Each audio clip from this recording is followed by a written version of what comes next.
అందరికీ నమస్కారం. మన దగ్గర ట్రీట్మెంట్ తీసుకొని ప్రెగ్నెన్సీ వచ్చి బేబీని తీసుకునే వాళ్ళ ఎక్స్పీరియన్స్ మనకి షేర్ చేస్తారు. నా పేరు హాజిరా అండి.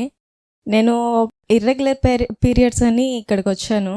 వచ్చిన తర్వాత మేడం రెగ్యులర్గా ఒక 6 months అని పెట్టుకోండి, రెగ్యులర్ అయితే కన్ఫర్మ్ అయిపోద్ది, మీరు ఏం కంగారు పడాల్సిన అవసరం లేదని మేడం చెప్పారు.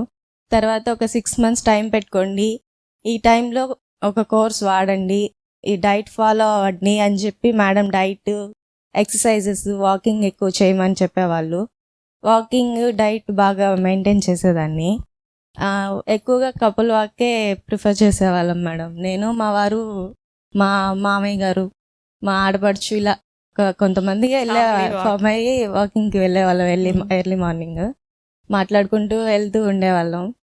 ఒక 1 hour వాకింగ్ చేసేవాళ్ళం మేడం. రెగ్యులర్గా చేసేదాన్ని. బయట ఊరికి వెళ్ళినా సరే 1 hour చేసేదాన్ని మేడం. ఒక 4 kilometers 3 kilometers అలా నడిచేవాళ్ళం. ఫస్ట్ ఒక 3 months పెట్టుకుంటాను టైం మేడం అని చెప్పాను. కానీ నాకు కొంచెం ఇబ్బంది అయ్యి నేను ఇంట్లో కుదరక రాలేకపోయేదాన్ని. తర్వాత ఒక 3 months నేను టైం గట్టిగా పెట్టుకుంటాను అని చెప్పి 3 months కరెక్ట్గా వాడాను. మెడిసిన్స్ కానీ, డైట్ కానీ, వాకింగ్ కానీ వాడితే 3 monthsకే నాకు రెగ్యులర్ అయిపోయాయి మేడం పీరియడ్స్. సో ఏమేమి టెస్ట్లు చేసుకున్నారు? టెస్ట్లు మామూలుగా బ్లడ్ టెస్ట్ అవన్నీ చేశారు. తర్వాత మా వారికి స్పెమ్ టెస్ట్ చేశారు. నాకు day by day scannings, foetal test చేశారు. దాని తర్వాతే కన్సీవ్ అయిపోయాను. ట్యూబ్ టెస్ట్ రాశారు మేడం. అది నెక్స్ట్ మంత్ చేయించుకుంటామని చెప్పి ప్రిపేర్గా ఉన్నాం దాని గురించి.